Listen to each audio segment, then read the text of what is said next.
নমস্কার, গিন্নির হেসেল থেকে জানাচ্ছি সবাইকে ঈদের শুভেচ্ছা। ঈদ মোবারক। ঈদের সকালে কি তৈরি করলাম তোমাদের সঙ্গে শেয়ার করে ফেললাম। সকালবেলা করেছিলাম রাইস কুকারে হাতে মাখা খিচুড়ি আর লুচি ছোলার ডাল। বিশ্বাস করো এই খাবার দুটো যে এত প্রিয় আমাদের বাসায়, তবে আমি এই খিচুড়িটার মধ্যে কিন্তু মুগ ডাল ব্যবহার করিনি, শুধুমাত্র মুসুরির ডাল আর রাতের একটু ভাত দিয়েই করে ফেলেছি।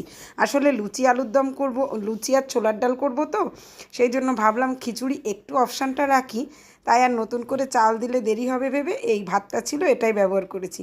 যাই হোক, হলুদ, লবণ, মরিচের গুঁড়া, কাঁচামরিচ, পেঁয়াজ, রসুন পর্যাপ্ত পরিমাণ দিয়ে একটু আলু দিয়ে বেশ একটু সরিষার তেল দিয়ে হাতে মেখে চটকে লটকে পটকে বসিয়ে দিলাম রাইস কুকারে।